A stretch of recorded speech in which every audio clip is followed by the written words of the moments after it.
Brought to you by TechnoSpark 20 series smartphones. I'm superhuman. शासन प्रशासन की आंख में आंख डालने का अगर वो रखते हैं तो वो कुव्वत भाई चंद्रशेखर आज़ाद रखते हैं। जहाँ भी बहन जी प्रत्याशी खड़ा कर रही हैं वो बीजेपी को मजबूत करने के लिए प्रत्याशी खड़ी कर रही हैं। इस वजह से हम लोगों ने करीब 4 साल पहले हमने पार्टी छोड़ दी थी। हम इस वक्त नगीना लोकसभा सीट पर हैं और नगीना इस वजह से भी चर्चा में है क्योंकि यहाँ पर चंद्रशेखर आज़ाद अपना पहला लोकसभा चुनाव लड़ रहे हैं। पहले ये कयास लगाए जा रहे थे कि चंद्रशेखर गठबंधन के एक संयुक्त प्रत्याशी हो सकते हैं, लेकिन ऐसा नहीं हुआ। समाजवादी पार्टी ने यहाँ पर अपना कैंडिडेट दिया है, यानी इंडिया अलायंस ने अपना कैंडिडेट दिया है और यहाँ पर फाइट 4 कॉर्नर्स में है, यानी कि यहाँ पर बीजेपी भी चुनाव में है, यहाँ पर समाजवादी पार्टी और इंडिया अलायंस के जो प्रत्याशी हैं वो भी चुनाव में हैं, यहाँ पर बीएसपी भी चुनाव में है और चंद्रशेखर यहाँ पर एक अहम फैक्टर है, वो भी चुनाव पर है।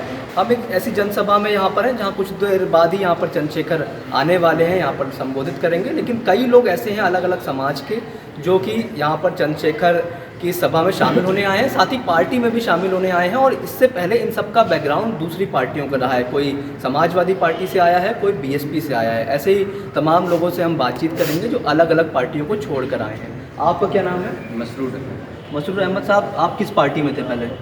हम समाजवादी पार्टी में। तो समाजवादी पार्टी छोड़कर चुनाव के वक्त आप इधर क्यों आए, क्या कारण है? समाजवादी में कुछ ऐसा कुछ नहीं दिया कि हमारी जो है कुछ हालात ऐसे बदल पाते। आज जो है टिकट मांगा था चंद्रशेखर आज़ाद साहब ने, उन्हें टिकट भी नहीं दिया अपनी पार्टी से। तो समाजवादी पार्टी में आप कितने समय रहे? 20 साल 20 साल रहे। 20 साल बाद आप इधर क्यों आए?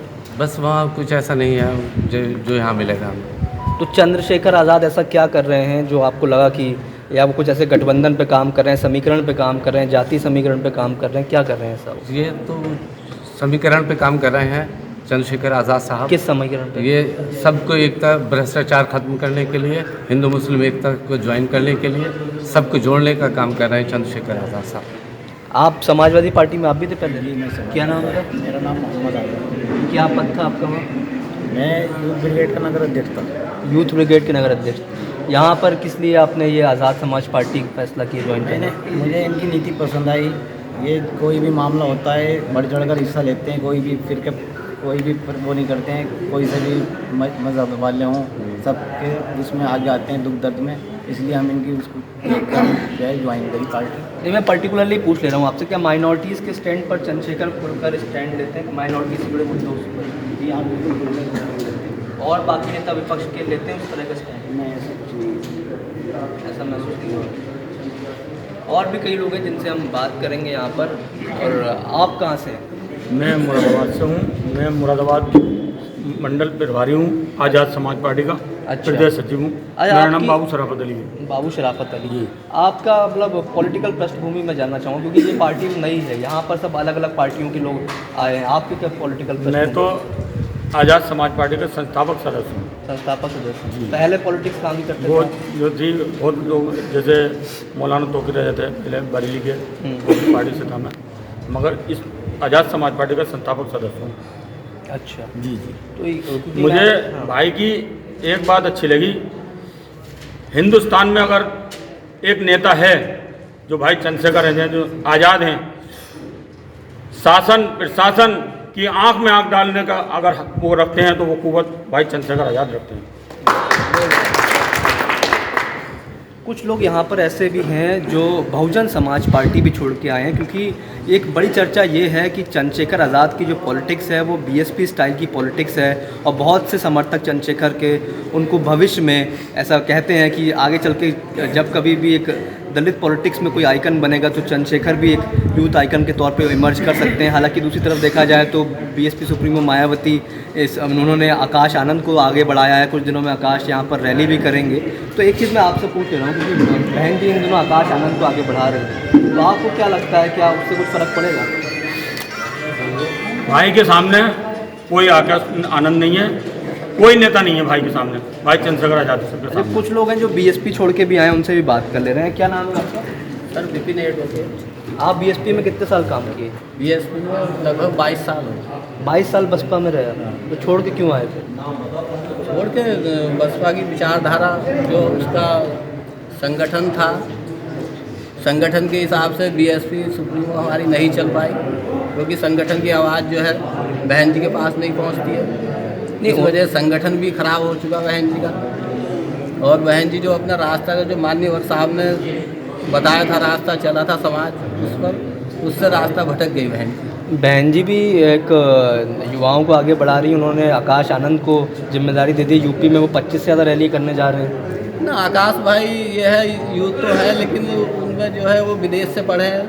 जो जमीनी नेता है वो चंद्रशेखर भाई है, वो उस तरह से नहीं है। लेकिन कार्डर, सपोर्ट सिस्टम, रिसोर्सेज, ये सब तो बीएसपी पे ज़्यादा है। फिर आप लोग कैसे हरा पाएंगे? ना सभी लोग हम इनके साथ चलेंगे। जो हमारे मुस्लिम लीडर जो बसपा से आए हैं और दलित समाज से आए हैं, सभी मिलजुल के बहन जी की सपोर्ट करेंगे। बसपा में मैं जो 22 साल काम किया, विधानसभा अध्यक्ष, जिला प्रभारी भी रहा बसपा से।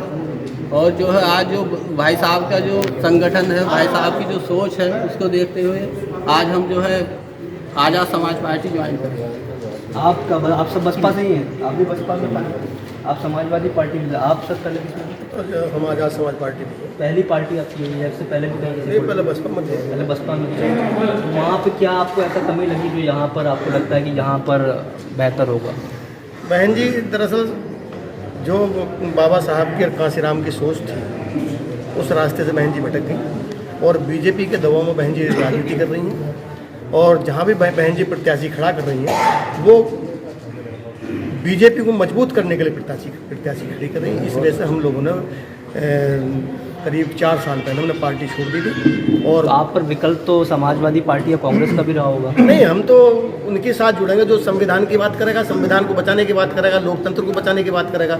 हम तो बाबा साहब के संविधान को मानने वाले लोग हैं। क्या नाम है? मेरा नाम सत्येंद्र चौधरी है और मैं आज़ाद समाज पार्टी में जिला प्रभारी भी रहा हूँ। और जब पार्टी भी नहीं थी तो हम लोगों ने अपने ज़िले में संगठन खड़ा किया, घर घर जाकर लोगों को जागरूक किया भाई के प्रति। भाई एक ऐसे नेता है हिंदुस्तान के कि वो गरीबों के, मजलूमों के, दलितों के, शोषितों के, सबके दुख दर्द में शामिल होने वाले नेता हैं। हमें ऐसे नेता की आवश्यकता है जो हमारे हर दुख दर्द में काम आ सके। जो कहीं भी कोई घटना घटे, भाई तुरंत पहुँचते हैं, उससे हम प्रभावित हैं और धीरे धीरे सब लोग प्रभावित होकर भाई चंद्रशेखर जी के साथ लग रहे हैं। उन्हें यहाँ से जिताकर हम लोकसभा में भेजेंगे। नहीं, गठबंधन तो हमारा जनता से गठबंधन है, किसी पार्टी से कोई गठबंधन नहीं है। हमें ऐसे नेता की जरूरत है जो जाकर गरीब की, शोषित की, मजलूमों की आवाज़ उठा सके। ऐसे प्रत्याशी की जरूरत है और ऐसे अगर है तो भाई चंद्रशेखर आज़ाद है और उनसे अच्छा प्रत्याशी इस लोकसभा में क्या। तो खास बात ये थी कि मेरे इस तरफ दाईं तरफ जो लोग थे ज़्यादातर समाजवादी पार्टी के बैकग्राउंड के थे और इधर जो पीछे जो मेरे लोग थे वो बहुजन समाज पार्टी के बैकग्राउंड के थे। तो चंद्रशेखर आज़ाद की पार्टी नई पार्टी है, आज़ाद समाज पार्टी इसका नाम है। पहले भीम आर्मी के तौर पे एक टीम चंद्रशेखर की हर जगह हर ज़िले में एक्टिव थी। अब वो पॉलिटिकल एक पार्टी बन गई है, आज़ाद समाज पार्टी बन गई है। तो हर किसी का बैकग्राउंड जो है वो दूसरी पार्टीज़ का है, लेकिन अब इन सब का लक्ष्य एक ही है कि इनको यहाँ पर चंद्रशेखर आज़ाद को जिताना है। हालांकि मुकाबला बहुत टफ है क्योंकि मुकाबला 4 कॉर्नर फाइट में यहाँ बदल गया है।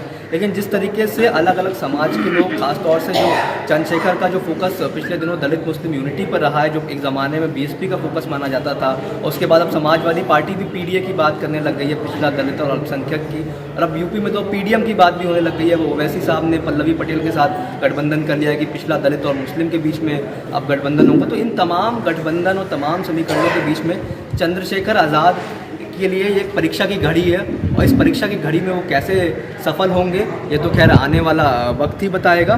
लेकिन ये है कि एक नई शुरुआत यहाँ पर चंद्रशेखर आज़ाद के लिए, क्योंकि पिछले बार जब वो गोरखपुर से लड़े थे तो उस चुनाव में उस तरीके से उनको सफलता नहीं मिली थी, काफ़ी कम वोट मिले थे।